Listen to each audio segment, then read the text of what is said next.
Get up and get out. Get out. Get out. I have a question for you. Say Christ is Lord. Say Christ is Lord. Say it. You say Christ is Lord. Get out. Get out. Christ is Lord.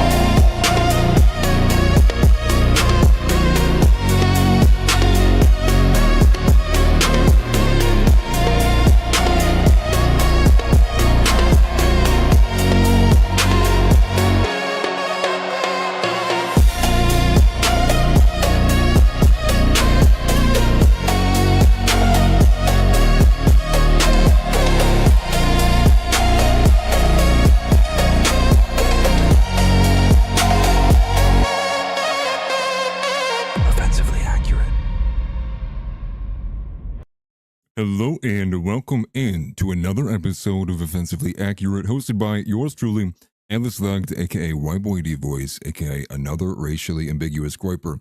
And it is good to be back in studio with everybody here. I'm going to go ahead and take the Jew glasses off right now. We don't need those. But what is up, everybody? I appreciate you all. Elwood Marble, Smelly Balls, Alec Barton, AI World Champion, VanDerNoord. And thank you for the membership chat. I appreciate that. Yes, let's go. And a lot to get into today. I'm sure many of you are probably already aware, maybe of you are already primed for the major featured story of today. And that is that Joe Kent resigned. And what may be the most viral, the most engaged with post that maybe I've ever seen in my entire life on my X feed. And that is Joe Kent saying, I can't do this anymore. It's Israel. This is kind of a crazy development.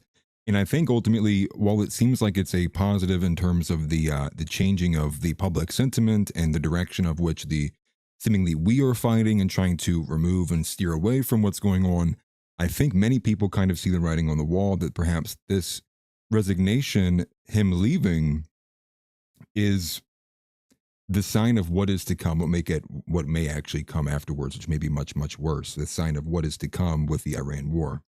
And Matt Kent says, so Kent was America first. He's not in the CIA anymore. I don't know what the fuck that means at all. I literally have no idea. But a couple announcements to get into. We have our sponsor, Athenor Metallurgy. We have this right here. Let me go ahead and I got a new screen without me on it. Not this one, this one. And I just wanted to make sure to send you guys over here. Athenor Metallurgy doing a great job. Looks like their website is coming along. I do like the way it looks. Looks like they have their services here. They're free 3D printing, all of that good. And I just want to say special shout out to them for putting that together and obviously sponsoring the show. And I think I still have the light box right here as well. Right here, right?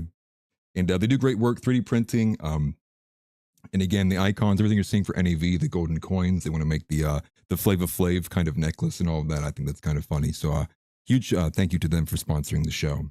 And there's also going to be a call-in show tonight on NAV. We're going to have that between me, myself, and I. No, Josh VanDerNoord and Zeb Boykin should be joining me as well too. But I want to get that out of the way before we get into actually what's going on today. So the theme really of what's going to be getting talked about a lot today is this one, the idea that MAGA is dead. But we knew that a long time ago. We knew MAGA was dead months ago. So as always, get your news, get tomorrow's news a month ago, if you will, right?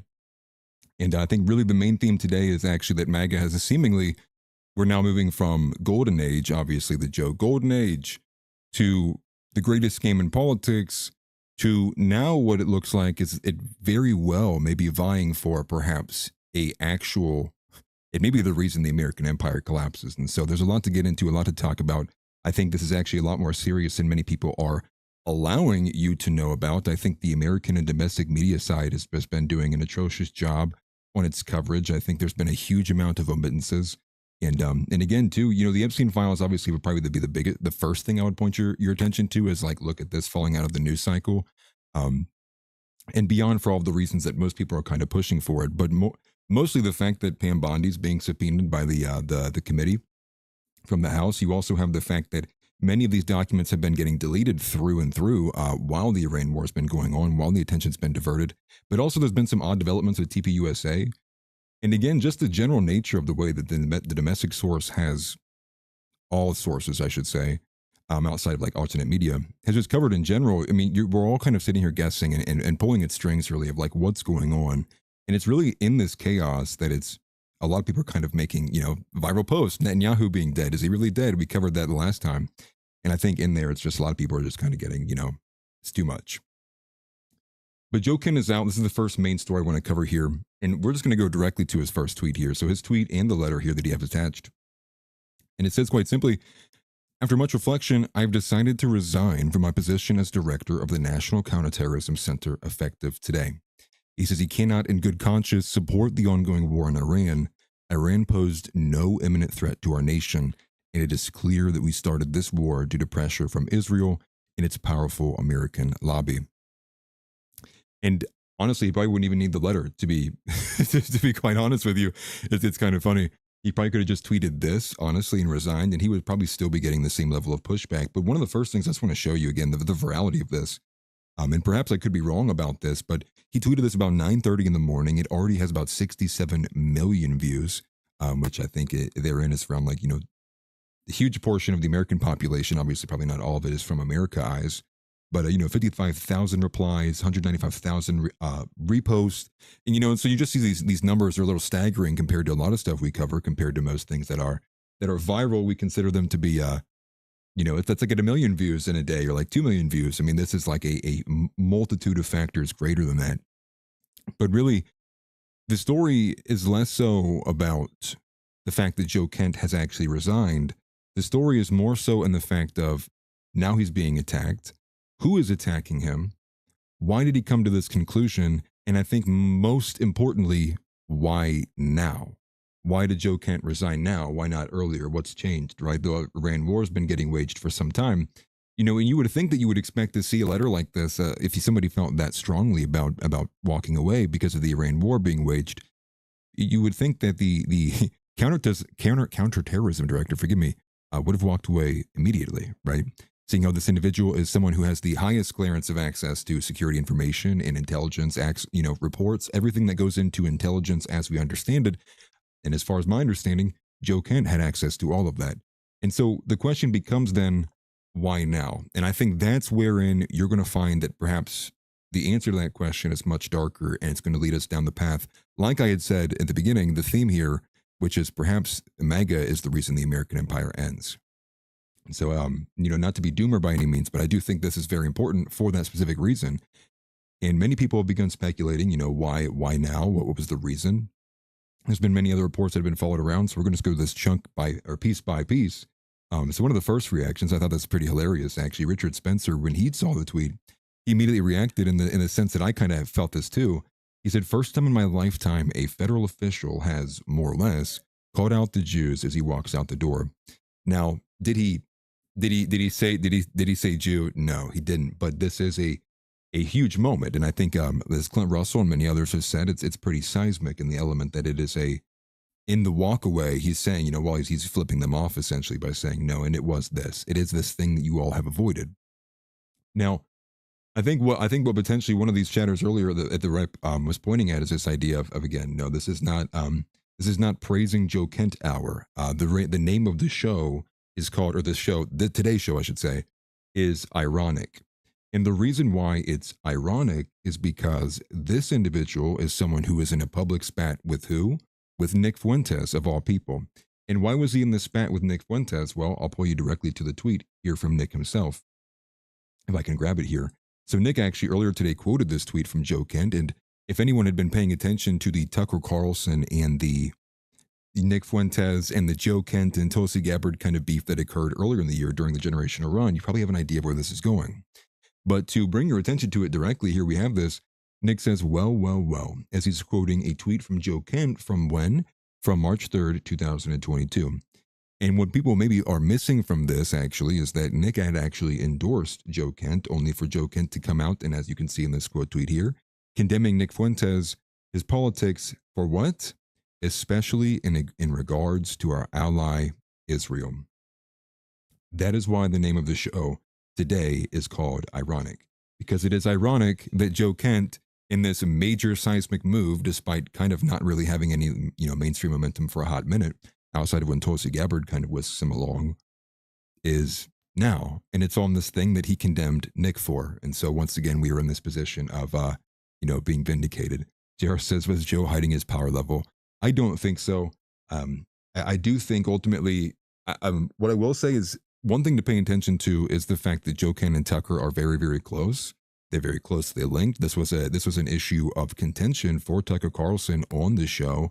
They actually spent at least like 10, 15, I think even almost 20 minutes kind of going back and forth over a multi-year long past beef that Nick had with Kent. And this was because Tucker is friends with Kent. I don't know how deep that connection goes, to be honest with you, but I do know they are closely linked. And then in addition to this, who's being floated outside of the administration right now as being a potential presidential nominee? Well, Massey would be the first kind of choice if we were still in the Epstein era, but I think his name has kind of fallen away a little bit. It's been Tucker Carlson.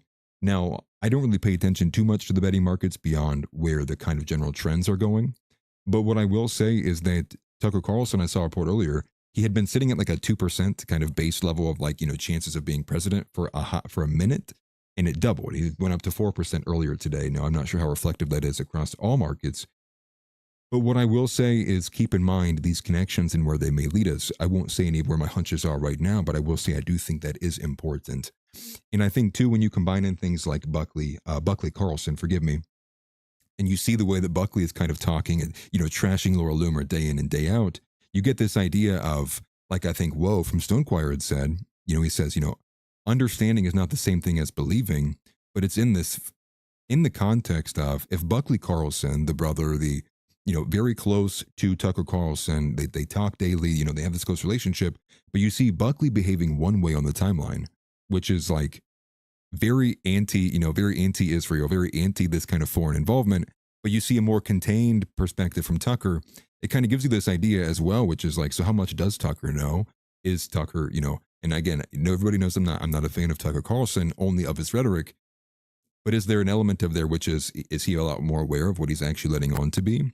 And is part of this kind of drumming itself up to fall into this momentum of Tucker Carlson?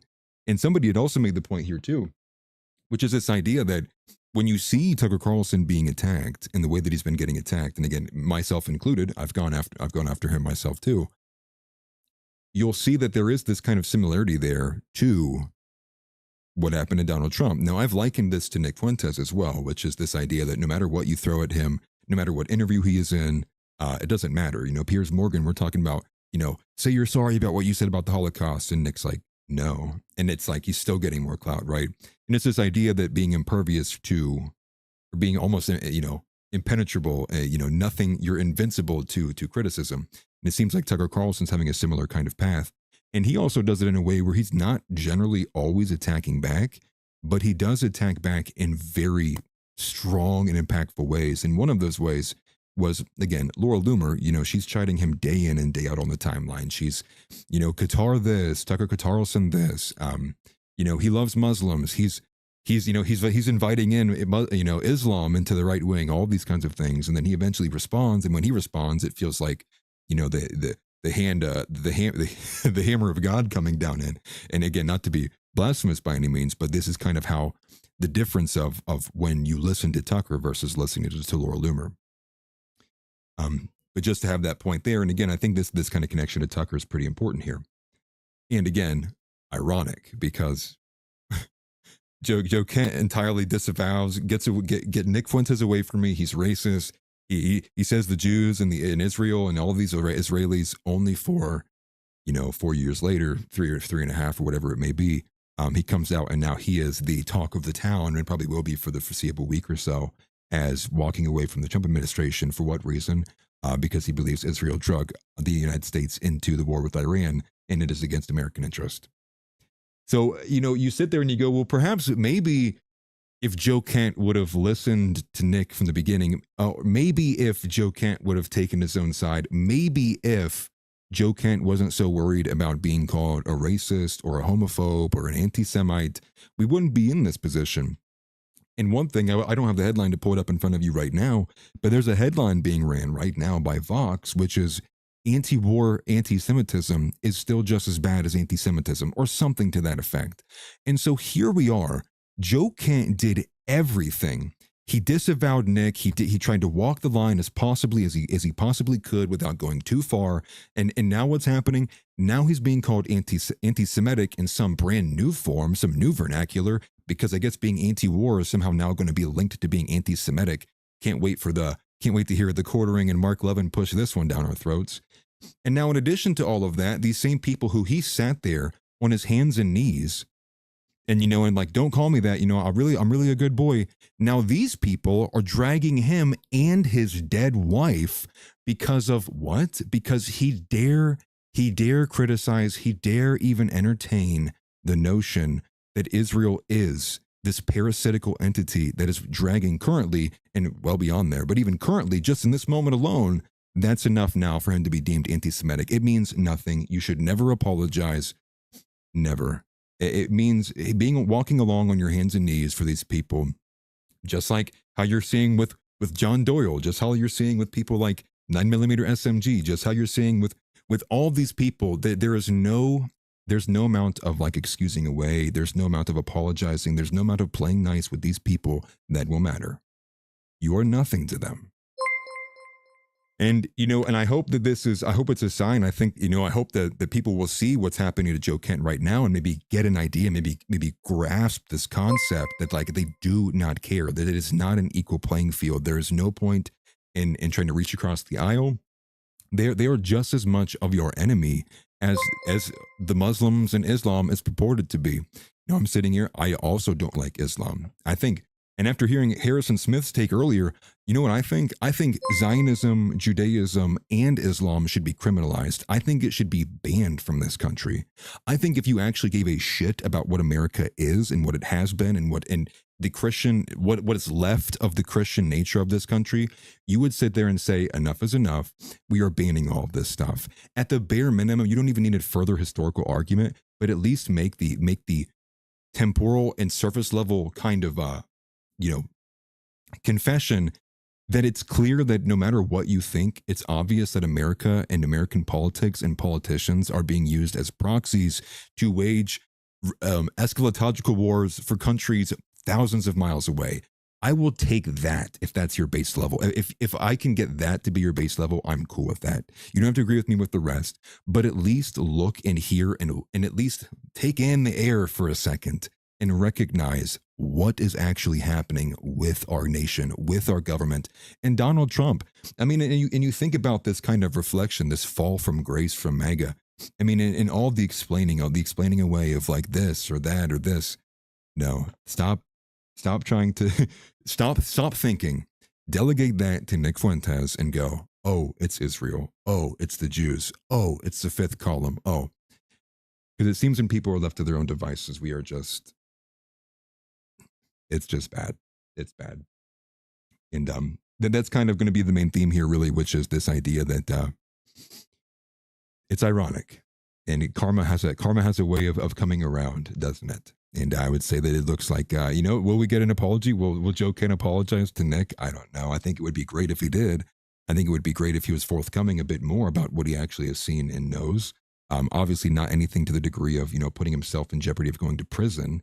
But again, they're already going to probably try that. I think I've already seen, and maybe you guys have seen this as well. I think I've seen now that they're trying to connect Joe Kent to Tucker, saying now it must be clear that Joe Kent was the one leaking information to Tucker Carlson about this stuff. And again, that was a side point, one of the other things I've not covered. But again, Tucker, potentially getting ready to have a criminal case or investigation being brought to him over violating FARA. And it's just like, what world are we living in that Tucker Carlson? And again, if there's fair is fair, if he's taking money from Qatar, nobody likes that. Nobody wants Islam money flowing in here too. But to think that Tucker, before any of these $7,000 posters or any of these other politicians who've been getting money hand over fist, or even AIPAC as the entity alone is not being registered under FARA, is just laughable. And once again, the irony, like how ironic is it that we have been chanting and screaming at the top of our lungs, this entity needs to be registered under FARA. It is not an American organization. And they're like, yeah, we heard you. We're going to go actually investigate Tucker Carlson. So again, and part of this is like, who is Who is MAGA, right? Well, MAGA is Laura Loomer. MAGA is Mark Levin. MAGA is Seth Dillon. MAGA is James Lindsay. MAGA is Satya Bungar Unger, whatever her name is, the Jew who always says the quiet part out loud.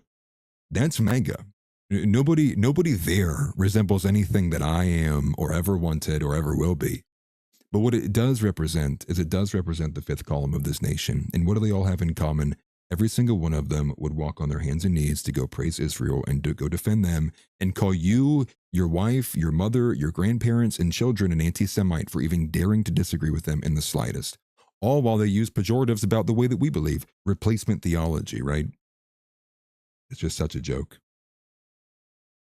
It is very much a joke. But forgive me, let me get back into it. Let me not rant too many times over, because I will be limited to time a little bit so I can get ready to do the call-in show. I think we're going to be doing it at 9 o'clock. But let me stop in on the chat room here with you guys. I do appreciate it greatly. Thank you, AO World Champion, for sending in the gifted. Thank you very much. It was a good group of you guys got memberships. We appreciate it. Yeah, W's in the chat for World Champion. Let me get this as well. From Elrax, he says, ban that from any public office at any level as a start. Have to. There's no other option. I agree. I'm beginning to entertain this idea of what it would be like. Well, can we get the push to remove the freedom of religion from can we just strike that? Actually, no, you have no freedom to worship anything. You can either worship God or you can be deported. You can worship the one true God. His name is Jesus Christ. Or you can get deported, actually. I agree. And again, I'm a little bit of crashing out, so I'm probably not thinking clearly, so forgive me. But again, I am, and many of you probably felt this as well too. When you just seeing the mass copium all over the timeline, it's like 1,010 words from Caroline Leavitt. We're getting Donald Trump breaking records for how long his Truth Social posts are because he's talking about how Mark Levin is MAGA and you're not. And you see all of this and you sit there and you go, why would my response be anything but like anger, right? Like you are actively committing evil. You are, for lack of better words, and this isn't going to sound fun, but this is what's happening. You are violating, you are raping our nation. You are deracinating our nation. All for what? For Mark Levin, who's been irrelevant for Lord knows how long. I mean, in short order, we went from Megyn Kelly was playing, the middleman between Tucker and the rest of the crew, and now all of a sudden they threw her under the bus because her playing the fence was just enough to make her suspect. And now Megyn Kelly's off the bus. Now Megyn Kelly's siding with Tucker Carlson. I mean, there is no end. The only end that you can come to that will be allowable for you to be on these platforms and to be accepted, to be in the good graces of these people while they maintain their stranglehold over the government, is to lick the boot and heel of Israel. I mean, this is it. This is it. I mean, this is, if you wanted to be successful in right-wing politics, you sit there and you bow down to your God, Israel. That's what the right wing is. That's who John Doyle is. That's who Patrick Casey is. That's who, and again, all these other copium posters. I actually, forgive me, I don't want to curse. I really don't. I'm trying to get really much better about this. But I am just irritated. I'm actually riveted with anger, to be honest with you, because it's just all these people a couple of them who I'd followed, late in 2021 or even places in 2019, all coming out and showing who they are. The one from 9mm SMG really sent me earlier today. But just as an idea, I'm paraphrasing a little bit, but one of the points he was pushing, 9mm SMG, and many of these other people have pushed this too, which is this idea that all these people who are aren't voting Republican and want to sit out the elections and want to vote for Democrat, it's all fake. It's all online. And he's like, I talk to people in real life and nobody thinks this way.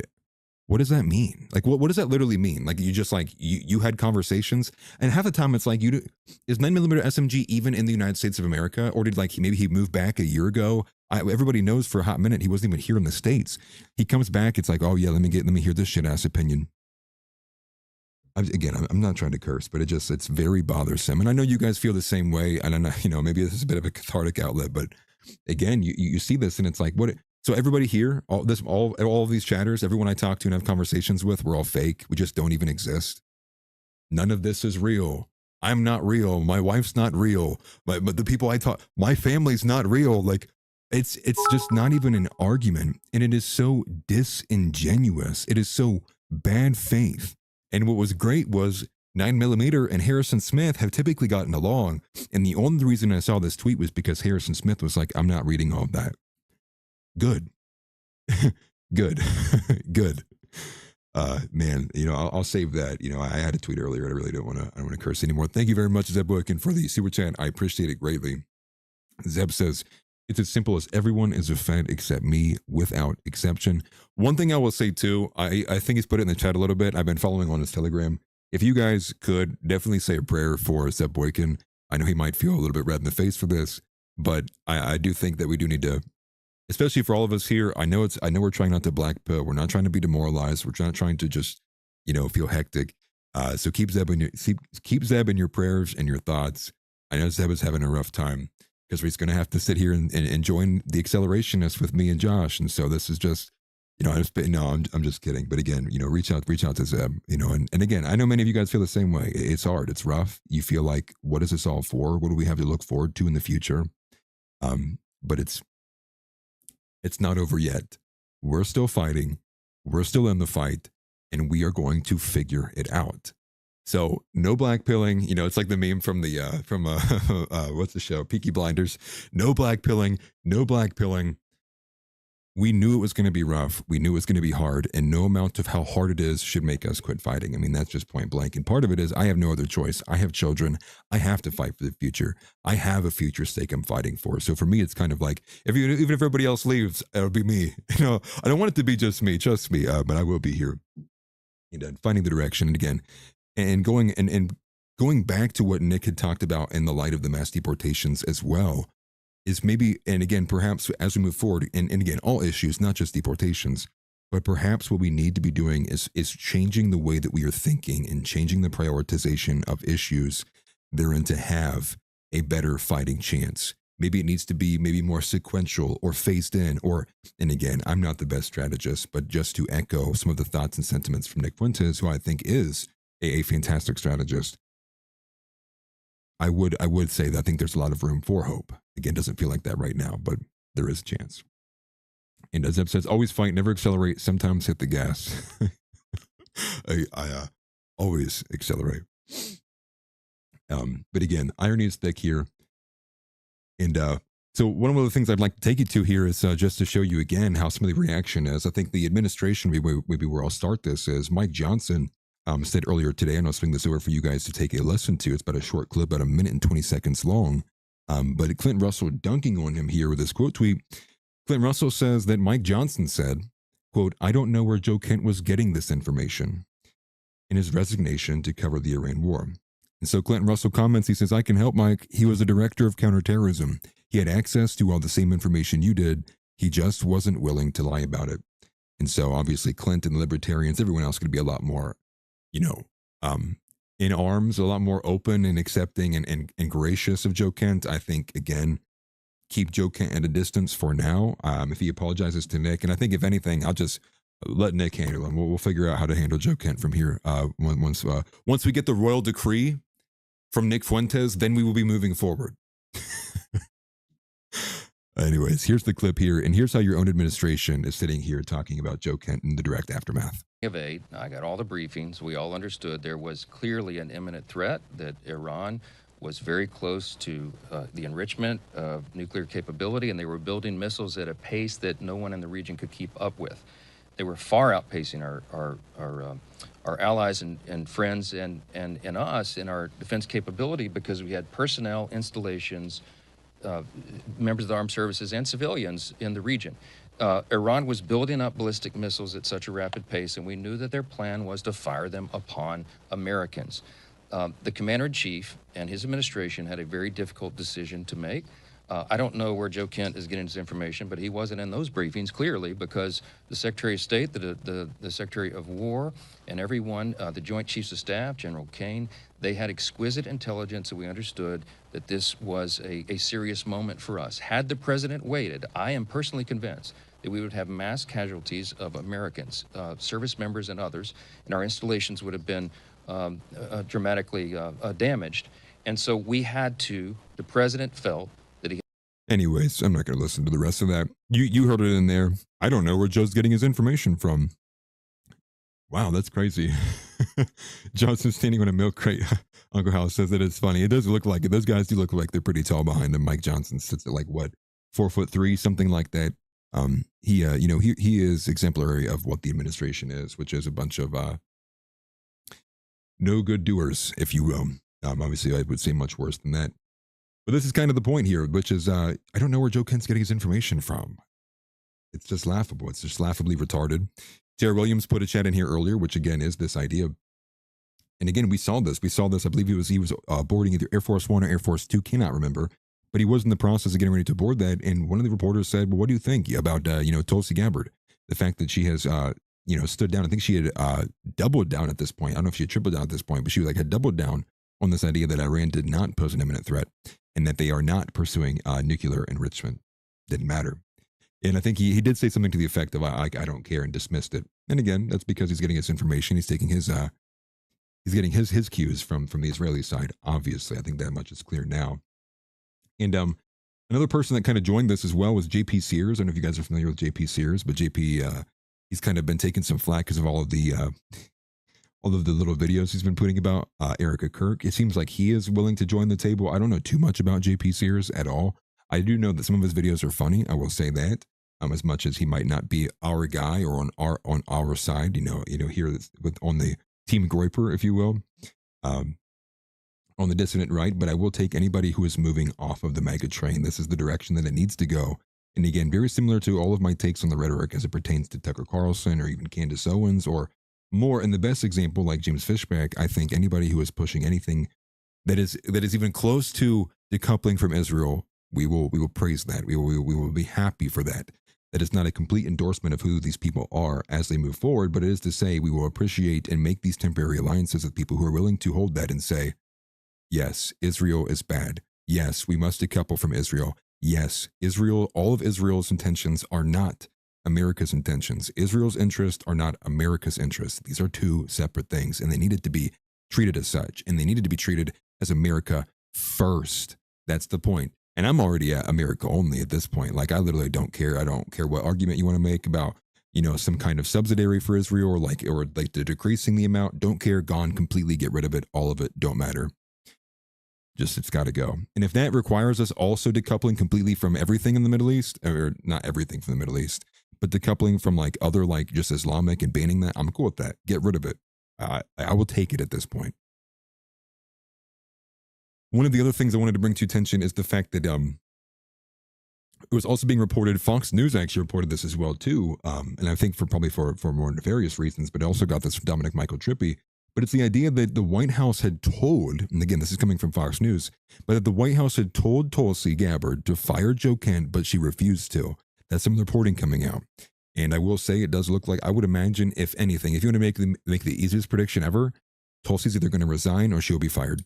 I don't see a future in which Tulsi Gabbard sees March 31st being a part of the administration. I think that's the direction Tulsi's going as well. And they're in, right? Tucker, Tulsi, I've been seeing those kinds of posts as well. I've been seeing the Carlson Massey, the yard signs have been getting pushed. And, I don't know how I feel about any of that right now. I will say I think that's going to step in the right direction. I will say anything that's not current administration or administration adjacent, all for it. I'm all ears, keeping our options open, if you will. And, also in the light of Joe Kent, one of these are the things that came out as well with this was the United Kingdom's National Security Advisor, Jonathan Powell, I believe is his name. He came out with these comments. And again, what's funny is we covered how it was the Elliott, the CEO of AIPAC. I'm forgetting his name. It's like Elliott Brandt, I believe, but it doesn't even matter. One of the leading execs of AIPAC had leaked audio that came out that was talking about how, Rubio and Elise Stefanik and Witkoff or not even Witkoff, I think it was Mike Waltz, were all of their lifelines from, for the Israeli people, for AIPAC's interests inside of there. And also here again, Kushner and Witkoff being mentioned off the back of, again, a week and a half ago, Trump himself had said it was from the advice of Kushner and Witkoff to go to war with Iran. Now you have that the UK's national security advisor is coming out, and he said that Witkoff and Kushner are Israeli assets, quote, bent on dragging the United States into a war with Iran. And what I will say is also very, very, I guess I will say, not nerve-wracking, but it is a little nauseating, is seeing the fact that France is coming out very powerfully against the United States in the war with Iran. They have now tripled down, I think, at this point, saying something to the effect of, we refuse to go to war. Like, we will not be dragged into this war. Like, we are not going to go simply because you are pushing us to. And then I think when you see comments like this coming from the United Kingdom, paired with the fact that one of the most recent Truth Social posts from Donald Trump is him seething and raging about the fact that none of our NATO allies are going to come and help us take the Strait of Hormuz with pure, overwhelming physical force because they don't want they want their people to die because they want to just go assist America for Israel's interest. Hey, props to them. Congratulations. You actually have your country's sovereignty. You have your people's interest at heart. Isn't that crazy how I'm looking at France and Emmanuel Macron for whatever you may think of him, and I'm going, I wish my president had the balls to tell another country we're not going to go to war for them. And like we'd cover, thank you, Tix, this is a good reminder. France straight up, they're going to make themselves more nukes, and nukes for anyone who wants they deem okay. Forgive me, cannot speak. And yes, forgive me, I believe it was Switzerland, right? Switzerland under the nuclear umbrella that's under France. They're like, I'll take one too. And it was also in there that France said they're no longer even going to disclose how many warheads they have. And I think many countries see the writing on the wall, and I think that there is a huge potential for America to no longer be the dominant world power.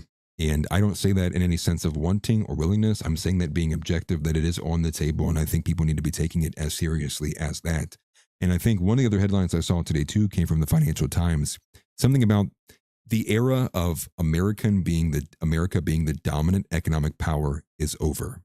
That was a headline from the Financial Times, among many insane headlines that have been airing today, which is a lot. And St. Jude says wrong. Europe is run by communists, bro. The thing is if a communist country does things in its own communist interest, that's still taking their own side. That's still something that America's not doing. I don't care if Iran's ran by Muslims. You know what's cool about that is they care about their sovereignty. They're doing things for their people, for their regime, for their interests. Like, that's the point. The point is not about the full-throated endorsement of all of the things inside of there. It is about the fact that their world leaders are doing things for their country, for their people, something that America has been incapable of doing since what, like the 50s, if not even before then.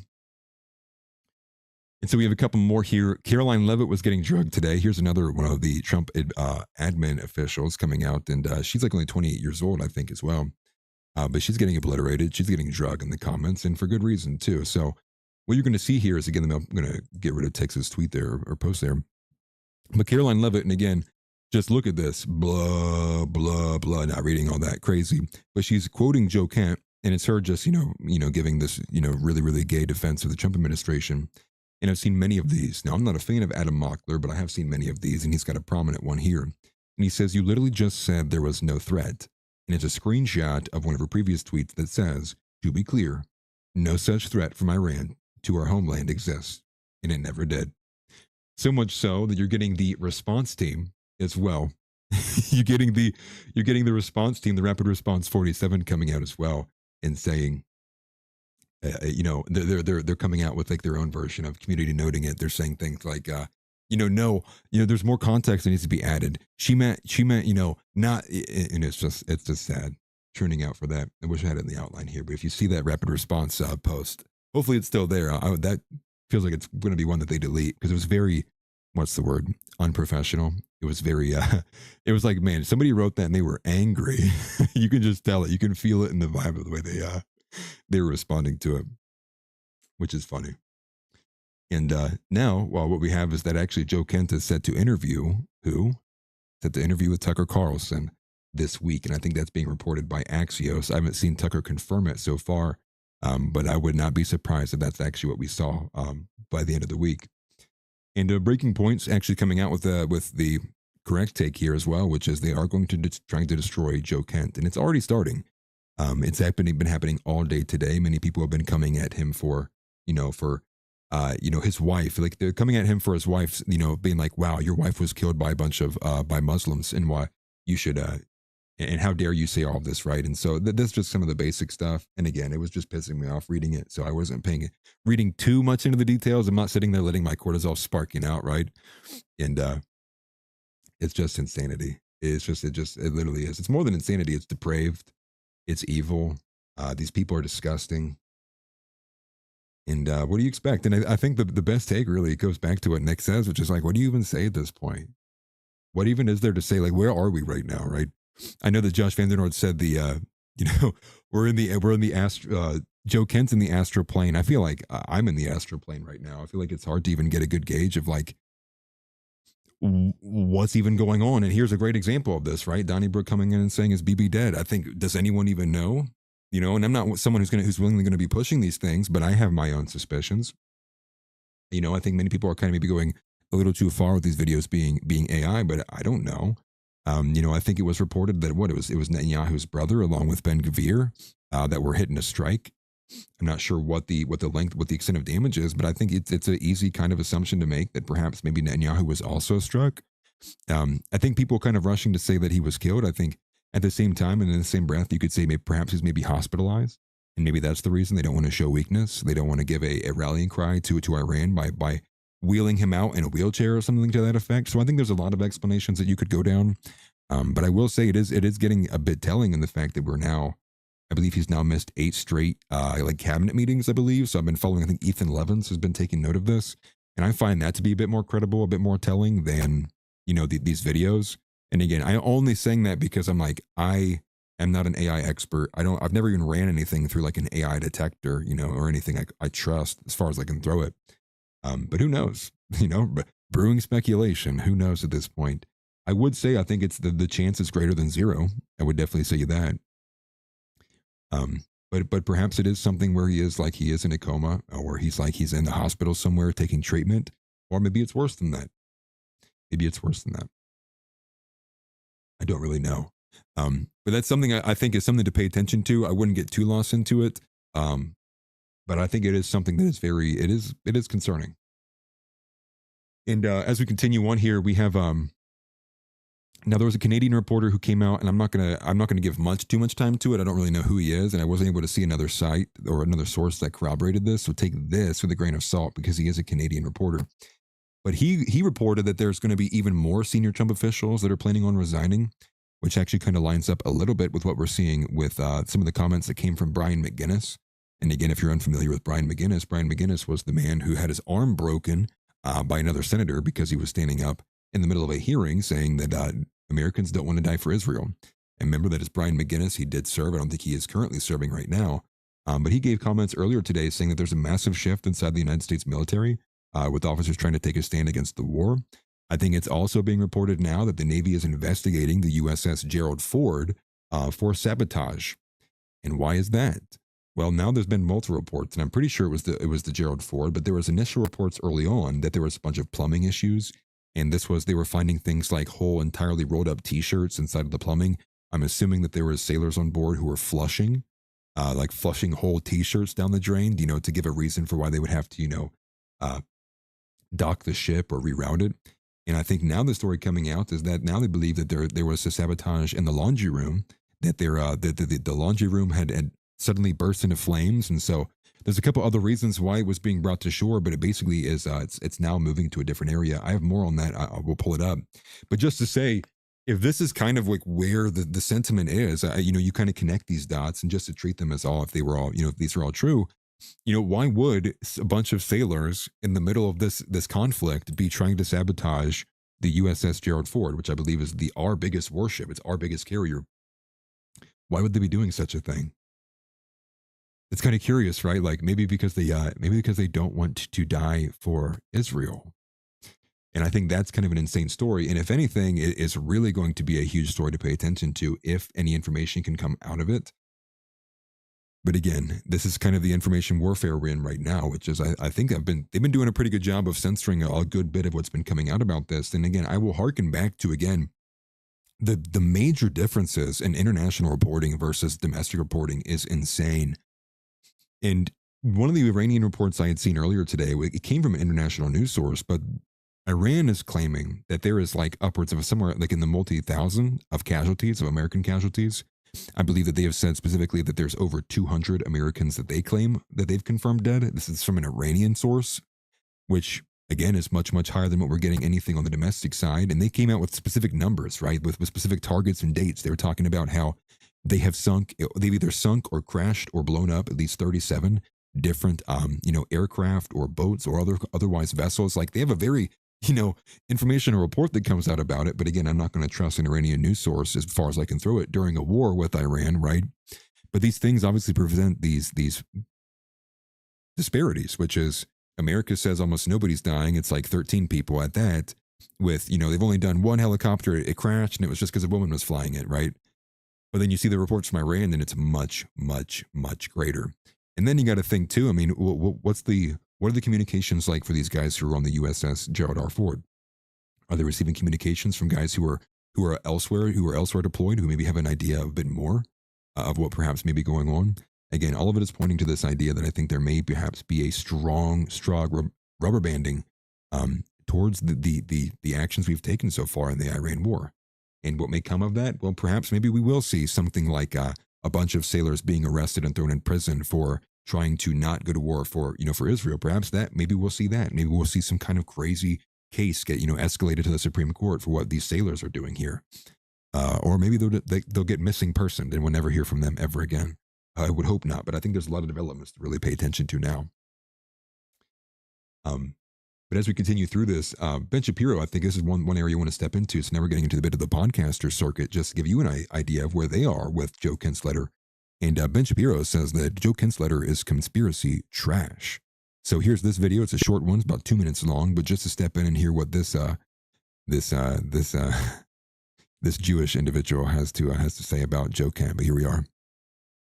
Joe Kent quit. Let me turn it down a little bit. Forgive me. That's way too loud. His job at the National Counterterrorism Center and issued a scathing letter designed to undermine President Trump.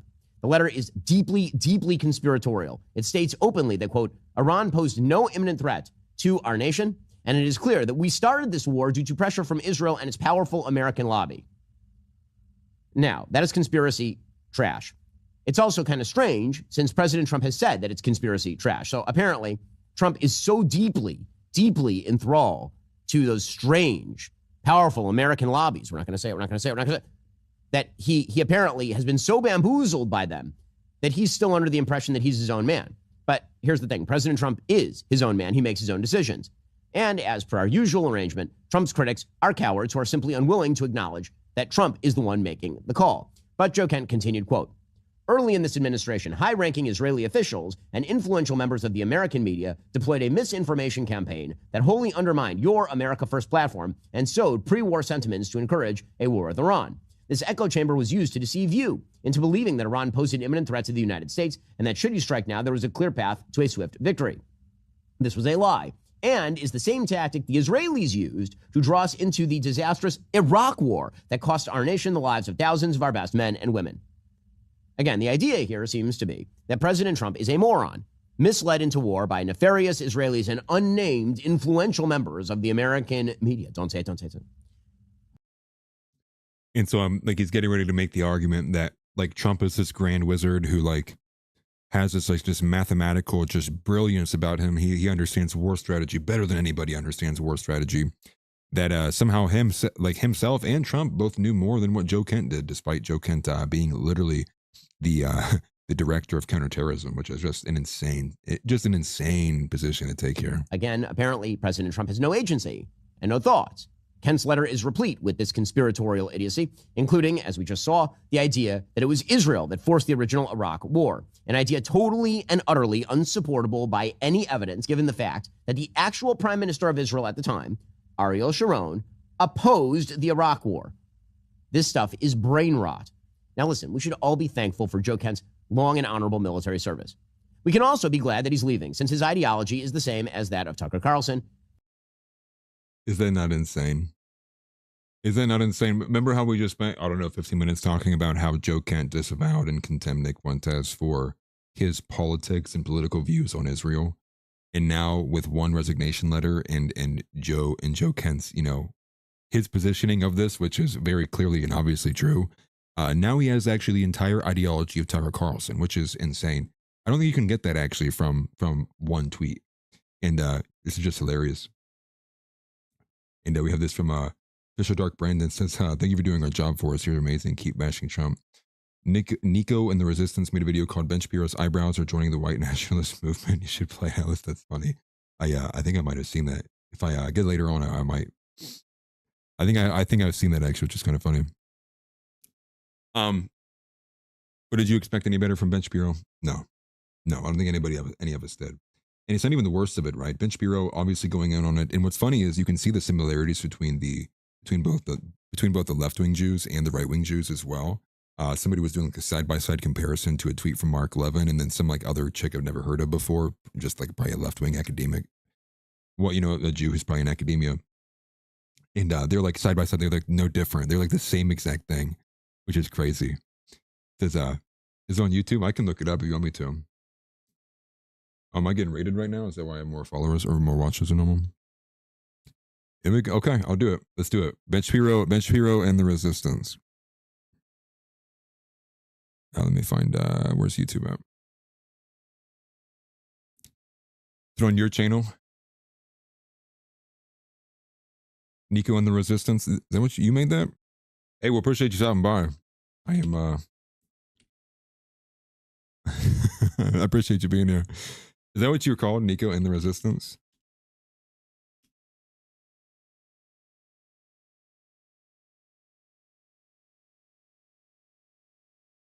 Oh, let me pull it up here. Oh, that's funny. Okay, it's right here. That's crazy. I didn't know that you had made this. It's pretty cool. Cool to have you here in chat. Let me pull this up. I'm assuming this is your channel, right? Nico and the Resistance? Yeah. Hey, congrats on 5K subs, man. This is I'm assuming this is Mark Levin. How do I get this to be full screen? Make it big. Okay. Let's take a listen. But we probably need sound, don't we? Sorry, we're going off script, guys. We're going off script. You know how I am off script. Without my Israeli handlers. And I am very excited for my next guest, Ben Shapiro. Thanks for coming on. Hey, Mark, thanks for having me. Ben, what the hell is going on with those eyebrows? Everyone on the left is running stories about it. You got the Surf Times talking about your eyebrows, Sam Seder and the Majority Report. Just what the hell is going on? Yeah, Mark, I agree. If the left would just focus on fighting Israel's war for them. Oh, my God. Ben. What, Mark? What is it? Your eyebrows. They're Nazis. What the hell? Yeah, Ben, well, Mark ain't lying. We've been out here watching you advocating for hate, blaming marginalized groups. Yeah, we saw you and Charlie Kirk shitting all over empathy and fostering hate. And we're like, yeah, we're on board. And this Goyim's had enough. What are you guys talking about? Your Jewish eyebrows. You're part of my face. I'm Jewish. Well, you know what? Eyebrows are complicated. Have you ever seen that guy Trillium? He used to be a cross-dresser. Now he goes online and hates trans people and Jewish. Well, I think he might even have been Jewish. But yeah, that's right. People are complicated. And we hate ourselves. Okay, that was pretty solid. I like that. Hey, good on the animations, man. I'm literally terrible with animations, dude. I can't draw to save my life. I'm only creative with editing tools, if you will. Hey, but I'll throw you a subscribe. I'll subscribe, dude. Hey, everybody, W's in chat for Nico and the Resistance. Definitely give them a follow. That's awesome. And thank you for stopping in. I appreciate that. Whoever openly initiated it, right? Was it Official Dark Brandon? Nice to see you guys in here. Perfect stream to come in too, because I've literally been ranting nonstop as well. So yeah, give those guys a follow. Nico Corazon and the Resistance, which it looks like, yeah, they are two people teamed up together on one channel. That's awesome. Keep it coming. Keep it coming. We'll see how long until you guys get Hebrew hammered off of YouTube. Hopefully not, but you know how it goes. I'll probably be joining you too here shortly, anyways. Unfortunately, that's perfect. Yeah, W Nico, W for that. White nationalist eyebrows. If only would Ben Shapiro's limbs start turning against him. Even they can't take it anymore. That is funny. I do like that. But okay. One of the main points I wanted to push. Actually here was the question of why now. To get back into this idea of why did Joe Kent now come out, right? The Iran war's been getting waged for days now. I think we're on day like 15, 16, something like that. So why now? What's the reason for it? And I hate to put him up on screen, but I do think he makes a solid point. It's from Cernovich. And yes, that's Cernovich. Yep, I know how everybody feels about him, but again, he says, my guess, and yes, it's a guess, is that there's going to be major escalation in Iran. Joe Kent isn't some wilting flower. He wouldn't resign over a bombing strike or two. He even supported some action being taken and was an Iran hawk. We'll see soon enough. So, you have that. You also have people like Luke Rudkowski also throwing this out there that perhaps this is a signal that something is coming down the pipe that is looking like it's going to be much worse. You know, and you think about what are the current actions right now, right? Like what was Trump kind of, you know, throwing a tantrum about on the timeline on Truth Social, and it was the fact that, you know, none of these NATO allies were coming to support him. None of these NATO allies were coming out of the woodwork to come, you know, go overwhelm for the Strait of Hormuz. And so I think inside of that, you may have a bit of a speculation, which is Joe Kent privy to the fact that this is going to have an escalation? Is this going to get considerably worse? And so one thing as well with this, in addition to just this idea that, you know, perhaps it's getting much worse, and you compare this idea as well, which is if you have these guys who are on, and forgive me and thank you for the correction from Biggest, you know, maybe they weren't the same thing, but if this is the idea, right, if we're operating under the assumption that the reason that the Navy's beginning this investigation of sabotage is that there is this idea that there's people, or at least a plurality of soldiers on here, that are not willing to go fight this war and are actively trying to do things to get themselves disciplined so they don't end up, you know, serving in this war. Then you think about, well, what would that look like in a mass ground invasion then? If already the standing army, those who actually signed up on their own free accord, are already perhaps steering a mutiny, or are already kind of perhaps in some level not wanting to, what's the word? You know, not wanting to risk their lives or be sent on a mission. I mean, what does that look like if now you are using the selective service and now you're getting a bunch of people like me and yourself, right? What if this turns into, you want to get a massive ground invasion? Now you're entertaining the other branches of the military, you know, just again, hypothetically thinking out loud.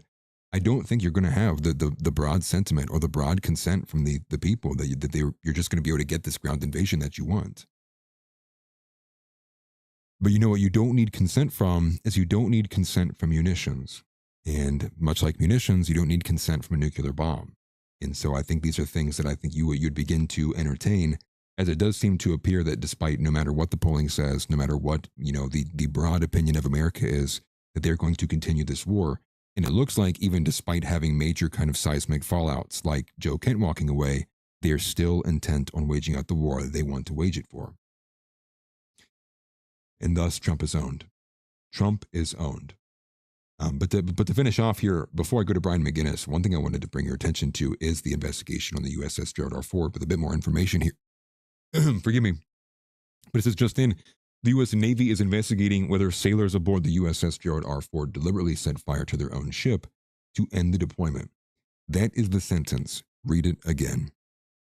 It says a $13 billion carrier, the most expensive warship ever built, is now diverting to Suda Naval Base in Crete next week for refueling, repairs, and a formal investigation into the March 12th fire that damaged sections of the vessel and left more than 600 crew, so Tix is right, without proper sleeping quarters. It says Cathartic, one of Greece's most established daily newspapers, reported the details, citing sources with direct knowledge of the planned port call. The investigation explicitly includes the possibility of deliberate sabotage by crew members. And like what other people had been saying as well too, is that the Ford has been at sea since June 2025, and that the Vice Chief of Naval Operations, Admiral Jim Kilby, is that correct? Yeah, told the Senate Armed Services Committee that deployment will run approximately 11 months, with return to Norfolk, forgive me, not expected until at least May. The crew was told they would be home months ago. They were extended, then extended again, then redirected into the largest Middle East military operation since 2003.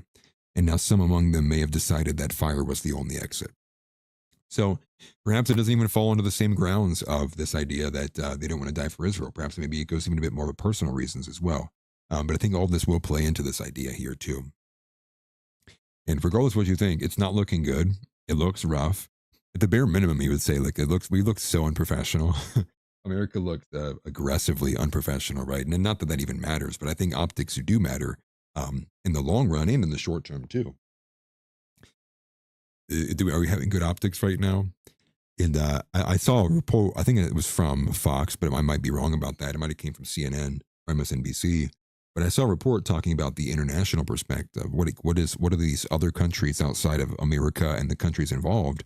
Like, what are their opinions on America? And I saw it was from 2025 or 2024 and 2025 down to today in 2026. It was like 79% of countries have reduced their opinion of America, or their opinion of America has worsened since then. And it's like, of course it has. I mean, of course it would. They see it and I think rightly so. They see what is happening with America as a war of aggression for an interest that is not in the interest for the American people, or therein acting as kind of a bulldog for a foreign country. And I think for good reason, the international community should be paying attention to these things. And obviously the geopolitical involves the entire globe. So these things do matter, whether, on the margins or for some country a lot more. And so one thing I will take your attention to after all of that is going back to Brian McGinnis. He had this little clip that came around. It's been going viral today from a few different outlets as well, including the Globe. Let me get rid of this and this. Forgive me if my computer blows up. We have this, and this is from Fukran. I can't even pronounce that, and I'm even going to try. But I also saw this being pushed by the Globe and a few other places as well. It's a short clip, but Marine veteran Brian McGinnis reveals a massive shift happening inside the U.S. military right now. So here he is. And he let us know that there's a change in the officer corps and their perspective on what the reasoning for these wars are. When they meet up as officers and are talking about business, there's no more dissonance or disagreement in what the true reality and what the reasons are for these wars. They are aware and are all on board with the corruption in our government and what's driving us into these wars. And that's a change in the culture. And those officers are trying to take a stand to keep shit from rolling downhill to their men and women. And so that was one great learning. And then I ran into another warrant officer and her husband, who was an enlisted man, and they were just saying the same sentiments, that there's a change. Most people are awake and aware of this, the unprovoked and the wrong direction our elected officials are taking us. And seems like he was struggling to speak there for a second. But yeah, hopefully his hand is doing okay. Hopefully his arm has not been completely snapped as well. That was Mr. Guns in Gear. That's funny. He does look a little bit different out of uniform, I will say. But the one thing to pay attention to in there is what he says about the officers trying to take a stand against the war. And so if that's the case, and it's actually a bit higher up level officials who are also trying to figure out how to prevent these things, in his words, from shit rolling further down the hill against their men, I think that's great. And it echoes, again, many reports that I've seen, all across today, but it's hard to say how true those are. Without it being, at least in some form corroborated by like a bigger, legacy media source like the Times or the Post or literally anything. But I will say I've been seeing a lot of that floating around today, which is, it's more than just the soldiers. It's that it's the actual officers. It's many who are like, mid-level officials or, decently higher ranking officials. I've been seeing that there's a report that came out. I forget what the source of this was, but this was corroborated by a legacy media source. And they were saying that there's, quote, buyer's remorse on the current state of the war. And I think many, I saw there's a general who came out today. I wasn't able to catch the video, so I didn't add it in the outline, but I will say, if you see it, definitely watch it. Supposedly there's a report, I think it was with Tim Burchett. There's like a general who's like missing. I had no idea that was even a thing. But also that there is a lot of tension right now that Trump has put himself in a unwinnable position, that it is like they're going to be lost no matter what. And it's going to play out really poorly. I mean, like, what else can you even say at this point? And so there's been a lot of talks about that, and I've been seeing more actual kind of like military personnel who are, speaking, truth to this. And I think perhaps maybe they had felt like they probably shouldn't in the onset. But I think with the current direction, many things are going right now. I mean, how could you sit idly by and say nothing? I think that's how a lot of people honestly feel. And so that's kind of the major story there with Joe Kent being out. That was the major story of today. What I will say is, thanks everybody for being here. Seems like I have a bit bigger of an audience today. I appreciate that greatly. Make sure you smash the like button on your way out if you do end up leaving. And today's going to be a bit shorter than it normally is, just because I've been having to post a little bit later, unfortunately. For those who don't know or who do know, obviously I've been picking up a lot more part-time work, and so that's why I actually had to push today further along to give myself a bit more time to be able to actually organize the outline, because you guys know how I feel about being unorganized. And so what I'll probably spend a little bit of time covering is on the shorter end here. With some of this other stuff, I want to read through a group of headlines, or just a group of topics as well that's also a part of what's happening today. And so this next section I have is just Trump is just over. I mean, MAGA it's just dead. It's over. It's cooked. And here's a list of just some of these things he just talked about on Truth Social, right? We had a quote, from I think it was yesterday or 2 days ago, that quote, "No one gives a shit about housing," Trump said privately. Forget where that came source from. You have Trump admitting that the U.S. is fighting for quote good allies. Again, that came from yesterday. You also have Trump losing his mind over Mark Levin, basically saying if you don't agree with the great one, you're not MAGA. Okay, great. I'm not MAGA. You can keep it. Don't want it. And then he also has the other one, again, I've been referencing multiple times today, about NATO not helping against Iran. And this is, again, per Raw's alerts and many other sources, officials are now saying that Trump does plan to take full control of the Strait of Hormuz by force, and it looks like we're not going to be having any allies with us. It looks like France is very specifically saying, we will not be joining you. You can keep that to yourself. And I do appreciate it greatly. Thank you for the super chat. It says, boom, boom, Tel Aviv. I think that's is that Myron Gaines' song, or is that Lucas Gage's? I hear them both playing it all the time. You can probably just download it off of Suno, but I can't remember which one of those made it. I know Lucas Gage was making a bunch of those not too long ago. That was funny. But thank you for the super chat. I appreciate it, brother. And here we go. Just so you guys can see it and you know it for a fact. This is the French President Emmanuel Macron saying, "I'm not going. You will not take me there." Well, basically, he could have just said he's not Jewish, and we would have got the point, to be honest with him. Honest with you. But here we go. Here it is. The United States chose this war. We will not be joining them.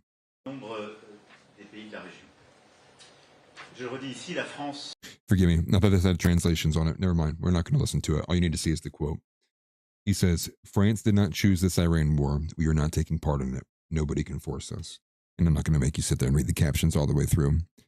But we have it right here. We are not taking part, and we have, you can go down the line from there. So, and then here's another sign of escalation here as well. If you want to have even more kind of a little bit of fear in your heart about what's actually going on, the onset of, as this continues, who's going to be involved. So that's from Dominic Michael Trippi, but he, oh, interesting. He must have deleted it. Forgive me. It's a good thing I didn't even say it. Interesting. Okay. Dominic Michael Trippi deleted it, so forgive me. It looks like the Wall Street Journal either must have taken their article down. So I won't even share it, because it must be, until it's corroborated, I'm not even going to share it. No point in sharing anything unless it's corroborated. And yeah, but here's a couple of these other, some of these other headlines here that's happening today. And one of them is that, let me go back to the big screen here, forgive me. One of them is that I haven't had a chance to cover at all, but it's this idea that Tucker Carlson has got wind that he was getting ready to be investigated or referred to for criminal investigation by the CIA for possible FARA violations. I don't know how that would be playing out. And supposedly it's because Laura Loomer has a direct line to the admin, and that's who's taking orders from. And so understand if this administration's taking barking orders from Laura Loomer, it's beyond over. Over doesn't even begin to describe what if Laura Loomer is calling and has the ear of Donald Trump. I don't know what else to tell you. That woman is despicable. That woman is disgusting. That woman is Jigsaw. She belongs in the Saw movies riding a little bike. The another story I definitely wanted to cover today, and I might recircle back to it, but the University of Arkansas, their TPUSA chapter, after Erica Kirk and I believe it was Sarah Huckabee Sanders had hosted Erica at this university event, they are now leaving TPUSA and then rebranding to something different. And what was the reason why?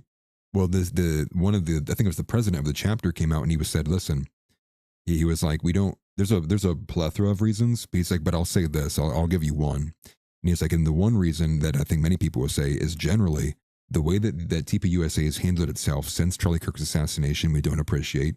And we find their exceptional use of the rhetoric terms like Charlie would want, or Charlie would want you to be extremely manipulative. And so they are walking away from that TPUSA. Hopefully many other TPUSA chapters join them. And then everybody needs to actually look at Erica Kirk as the reason why the Charlie Kirk, his life work is being utterly, eviscerated by many different categories. And part of that goes into just maybe a basic idea of like reading your Bible and understanding the role of woman, and not assuming a leadership role should have been handed over to somebody else. There's a lot of things I could say on that, but again, yeah, they're getting their just desserts, and I think more TPUSA chapters should follow suit. And you also have Mark Levin and Megyn Kelly have also been going back and forth like constantly. Like I've barely been able to even follow and pay attention to this, but once you hear Megyn Kelly start talking about how Mark Levin has a micropene, you're like, okay, well, I think maybe we've left the era. We have walked away from maybe substantial arguments. But I found that funny, and go boss girl, go. As long as it's anti-Israel, I'll cheer on any boss girl. But what's the rule, guys? No e-girls, not even once. You also had, shortly before this Joe Kent thing, Theo Von put out a short. I don't know if it was part of a longer special or not, but Theo Von had a clip going viral, and it was about 4 minutes, about 3 or 4 minutes long, and it was kind of him giving a broad take on how he feels there is this definite satanic feel to Israel. And he was more so speaking broadly about how he can't understand it, and like no one can make any sense of it to him. That despite what's being said, despite anything that anyone's putting forward, he's like, it's not adding up to me. And then even him putting out like the most like human kind of way, like this is like a comedian trying to give like the most human response he can about something that he's probably being talked about quite a bit. And he's still they're like, wow, this anti-Semitic freak. You're like, dude, are you kidding me? This guy straight up is like, this is how I feel. He's like, and I get if you disagree, I just want to be honest. Like, these are my opinions. And even that's not good enough. They're standing over him. They're like, he needs to be anti-Semitic. He 10 years in prison. Like, dude, I'm telling you, I mean, I'm going to go back to what I said at the beginning, like Zionism, Judaism, everything beyond Christianity is banned. It has to be banned. It has to be eliminated from this country. And I don't care who goes and who goes with it. You've been living in America for the last 90 years, but you're Hindu. I'm sorry, dude. I'm sorry, but you have to go. And if anything, you should be in an area that actually respects and has a bit more culture to your beliefs. If you're Muslim, if you're a worshiper of Islam, you need to go to those countries. You need to be not here. You need to not be in a Christian country trying to establish anything. You should be thankful we let you put your mats down at random times. You should be thankful that when random people see you in the parking lot of Planet Fitness bending over for your 3 p.m. prayer, their first instinct isn't to harm you. Those are the things that actually you should be thankful for. You should be thankful for the deference and the open air, the open willingness, the freedoms that we've allowed you. But that time is over, because not every single one of you, forgive me, I'll walk that back, but many of you have abused this. Many of you have abused this to such an insane degree that I'm sorry, you've ruined it for the rest of the classroom, actually. We tried doing it on individual bases, but it seems like there seems to be a general problem here. Which denominations are acceptable? Christian denominations. Those are the ones that are acceptable. But it's just this idea that we can't do this. I don't want to do this the rest of my life. And having these fights on these smaller ends, these nuance, it's just like, how about we just get rid of it and we don't have to argue about it at all? It seems fair to me. I mean, who's going to argue against that, right? People who might believe in them? Who cares about that then? Oh, I'm, worried about all 45,000? You see, now you're just being gay and AIDS for no reason. Go be gay and AIDS elsewhere. I don't understand it. Like, how about we not sit here and argue about the stupidest things possible?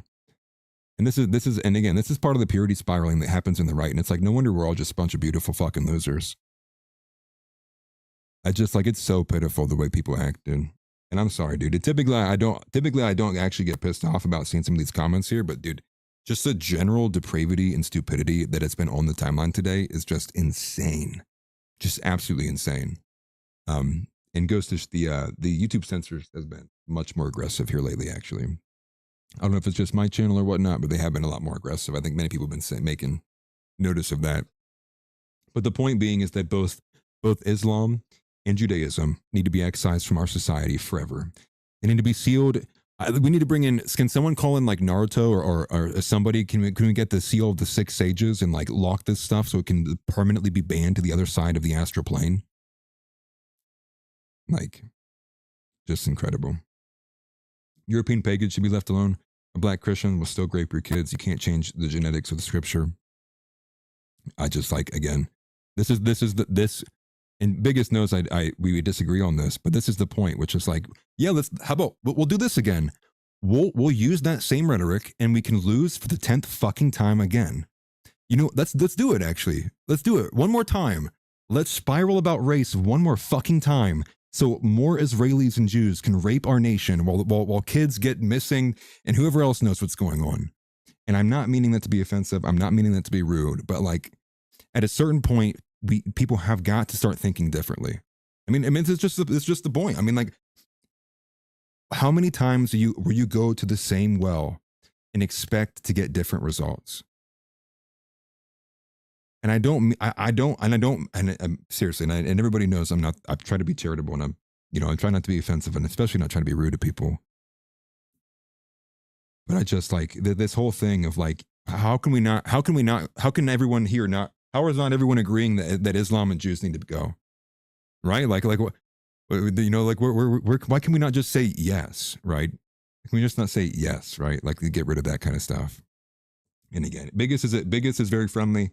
I don't want you to feel any type of way, man. But like, I just like I'm saying this, like you're like the avatar in front of me because I've been seeing so many just terrible takes on people who I follow. I unfollowed like 8 people today earlier because I was just like, there's no way we're still on this.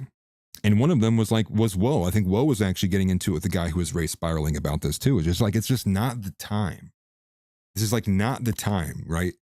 It's like some people need Professor Oak when they go to do something. He needs to come out and be like, now, there's a time and place for everything. You know, like he steps in and he's like, you can't use your bike here. This is not the direction we need to go. I mean, but therein, that's kind of the main point here. And so Harrison Smith called for criminalizing Zionism. I didn't expect that. One other thing that came out of this is it seems like Alex Jones is waking up. I guess maybe I should probably put this on screen. I found it hard to believe myself. Joe Levin had a beautiful quote tweet of this, actually. He says, babe, wake up. Alex Jones is discovering the identity of the globalist. And it's a tweet here. And I've seen multiple from these of Alex Jones today. And so Alex is gonna be taking heat later on. I just see it coming. But what does he say here? He says there's only one developed country that is not heading into a demographic crisis and is above replacement birth rates. The same ethno-state lobbies other Western nations to open their borders to the third world invasion. Do I think he's actually waking up? No, I need to see a lot more before I see this. We were just here yesterday, guys. Remember what was he debating with with Jimmy Dore? Like we can't leave out Saudi Arabia too. I mean, man, like when you really look deep about what's going on with these GCC countries. I mean, I get the Israel aspect. I really do. I've been hearing it a lot. I do. But what we can't miss is, Saudi Arabia is also in there. Jimmy, are you hearing me? It's like, come on, dude. That's not. No. So let's give it some time. Let it sit. I do have hope that Alex can come to the right conclusions. I do. And I think I'm praying for him, just like everybody else. And again, this is the point too. I'm a Christian. I'm a Christian nationalist. No, I would not apologize for any of it, and I never will. And no, I will not live on my knees either. But I think this is, again, the point. I think again, many people can make this point to you, but I'll say this again as well. Like, we also pray for our enemies too. And one thing that I'll always say is, like, I will always cover politics, and my politics will always be guided by Christianity. It will be guided by Christian values. And so understand, I don't care what anybody wants to push forward, anybody wants to say, I will not stray from that. And I'll always be honest with you, trust me, but like, I'll never let anything that feels, even in the slightest, that it may be pulling me away from what is actually, what is a Christian principle, or pulling me away from a Christian tenet or a Christian belief or a Christian value, then I'm probably going to be hesitant to accept it or move towards it. I'll need to think about it before I would ever push for something like that. So that's always going to be my bet. I'm going to be positive too. I'm like, and again, I say that because I'm going to be honest with you. Oh, that's a massive super chat. Thank you, brother. Thank you greatly. I appreciate that. That's huge. From Caleb Camarillo, his great stream, Jesus is King, with a $50 super chat. I appreciate that. Thank you, brother. I appreciate that. That is massive. That's huge. And Jesus is king. Christ is king.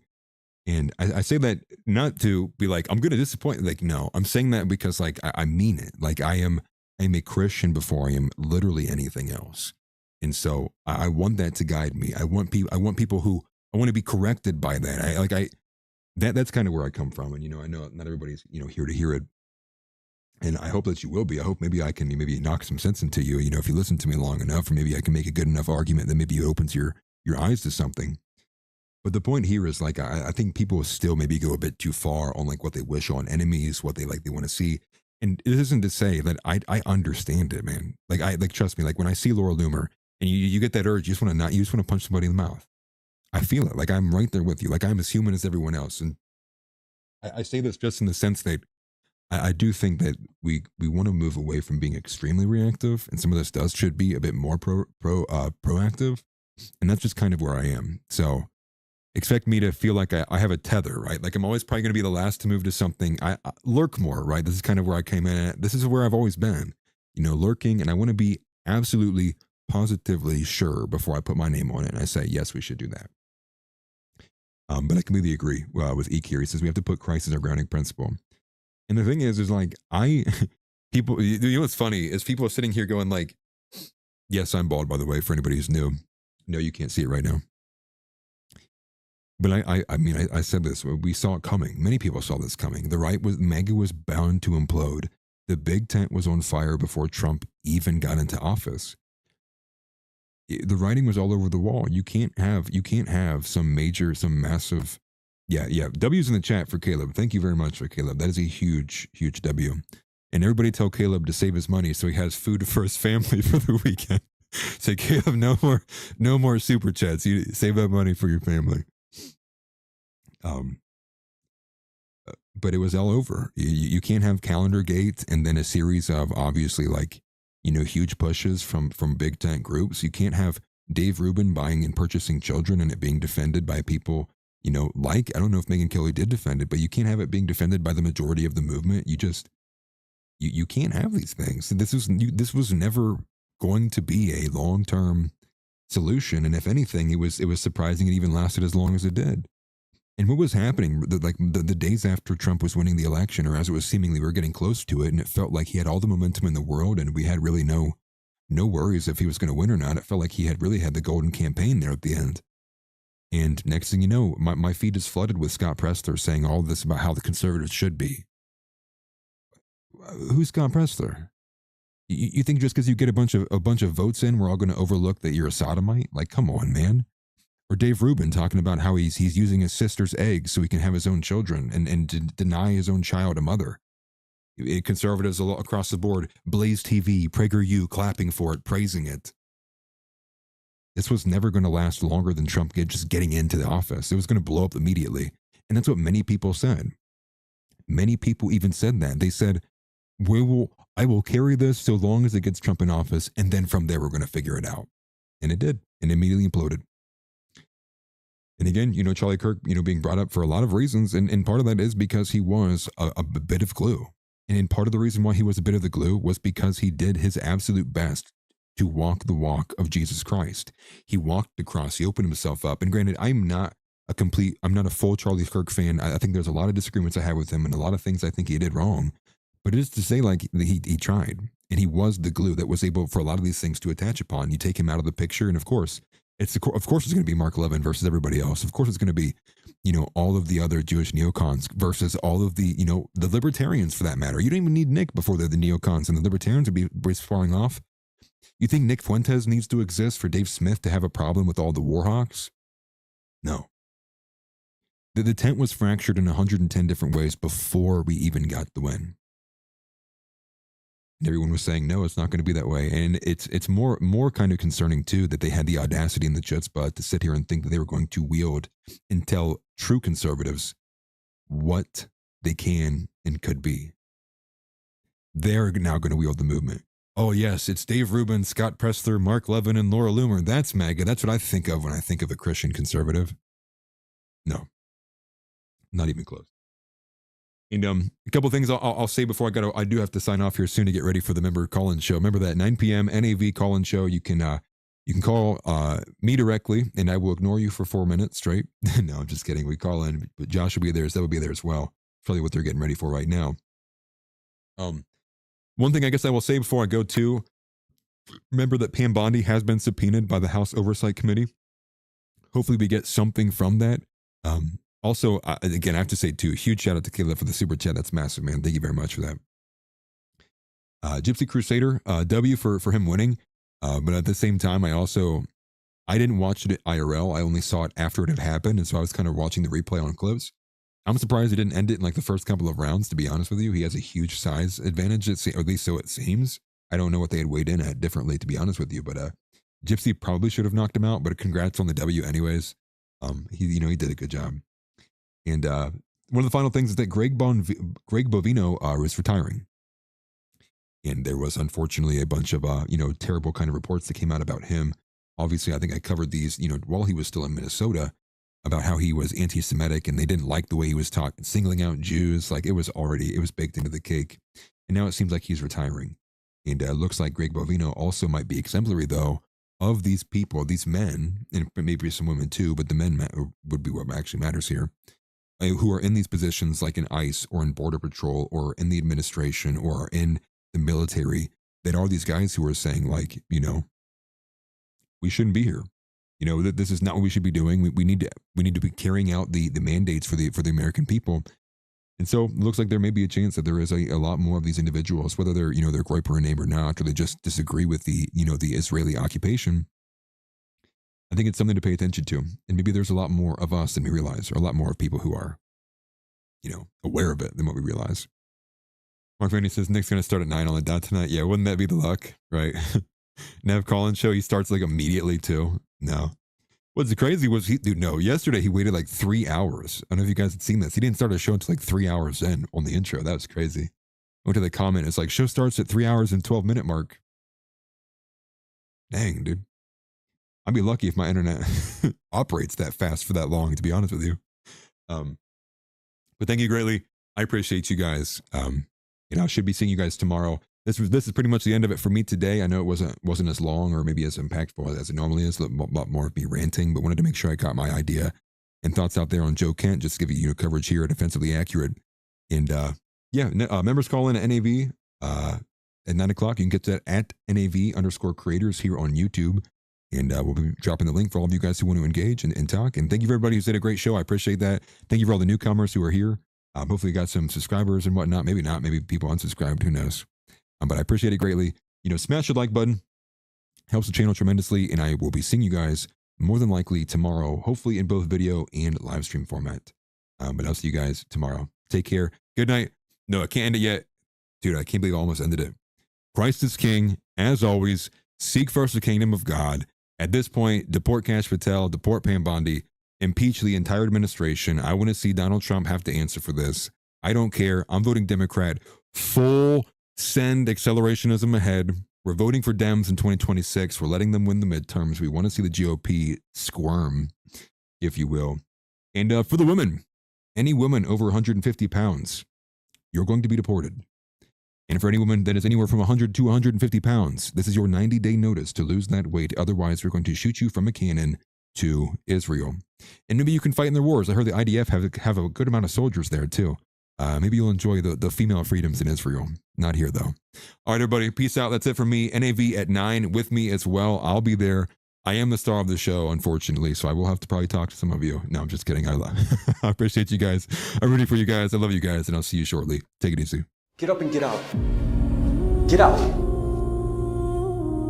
Get out. I have a question for you. Say Christ is Lord. Say Christ is Lord. Say it. You say Christ is Lord. Get out. Get out. Christ is Lord.